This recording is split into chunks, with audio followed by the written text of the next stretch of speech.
Alex, it's great to be here to introduce you to our web audiences. We've had you perform with music stars in the classics so many times, but not everyone knows all the wonderful stories about how you started with your musical training and your life in music.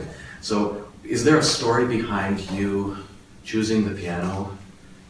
There is actually a little story. My mom was a music teacher, and when I was about 6 years old, she just asked me a simple question if I wanted to try, learn the piano. And to be honest, I didn't think it was such a great idea. It was boring, long practice. But I was just a nice kid, and I didn't want to upset my mom. So I said, sure, let's give it a try. And that's how it's all started. That's fantastic. Was there anything unique to your early studies in Moscow? The first early studies, it was just me, and my mom at home. Then, about a year later, she introduced me to the first teacher. And since then, I changed 3 different music schools and 3 teachers before I came to America. Absolutely. Well, I understand that your later studies were unusually rigorous. Can you tell us a little something about that? I was in Moscow Conservatory, which it's known for, in addition to having a vigorous piano program for the soloists. They also wanted us to have a comprehensive education about all music and different skills. So part of it was a collaborative piano class that was required.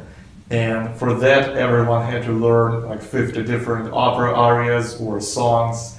And at the end of the class, there was judges on the faculty of the conservatory, and they would pick one of the 50 songs randomly to perform with a singer and without a rehearsal. Well, that's a music education. That's incredible. Now, how old were you when you came over here to the United States? And where did that idea come from? Good question, actually. I have to count how old exactly I was. I think probably 22, 23 years old. And it happened in a certain way randomly. I was in a piano competition in Spain, and I was in the last year of conservatory, and I was thinking about going and continuing my education somewhere else other than Russia. And one of the judges at the Spain piano competition was Antonio Pompabaldi, who later became my teacher. And I never talked to him during the competition, but when I went back home, I found his website, and I sent him a message just asking about CIM, was it possible to apply, what should I do? And surprisingly, he answered within an hour, and it was very concise, very simple. He just, here's the application page, you can apply, go play an audition, and then we'll see. And so I tried that, and I didn't even realize how unusual it was. But CIM was the only school I applied to, and I didn't apply anywhere else. Has it been a great experience being here in Cleveland as a musician? It's a great experience. Cleveland is a city that has a lot to offer for musicians and an audience interested in classical music. There's always things to do for musicians. How did you first meet Jody Cantor and become acquainted with music stars in the classics? It was my friend Theodore Amosov, a cellist, introduced me to Jody. He played several times for her, and he needed an accompanist, and that's our first time played for Jody. And what has it been like to perform for this organization so many times? It's been so many times, each time. It's a great experience.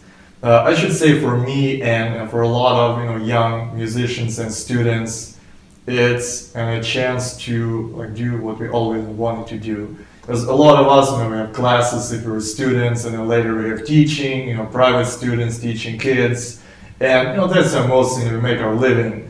But what we ultimately want to do is to play, to show our skills and to share music and our passion for music with the audience. And that's what Jody, it's the opportunity she gives us. What is it like to play for our particular audiences? The audience is probably the best audience I ever played to. So friendly and so welcoming. It's always a joy to. And finally, can you tell us a little something about your plans for your musical future? That's a good question too, and probably a lot of young musicians agree with me that I don't have any specific plan right now. I have some visions when I was in college, you know, my plan was always to get my degree and get a college teaching job, which is in reality, it's so competitive and there's so many people, it's a hard thing to do.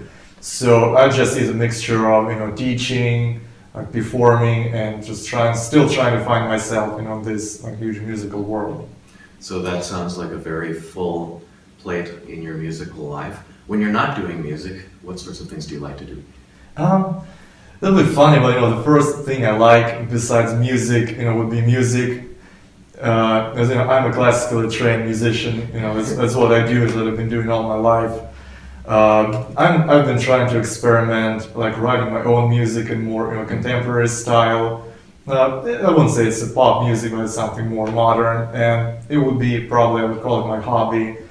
And like besides any musical things, I just like things that, you know, like any, you know, normal guy would like, you know, like cars, I like sports, you know, like going to the gym. Well, Alex, it was great to have a chance to chat for a bit, and we look forward to seeing you at a future performance. Thank you, Joel. Thank you so much.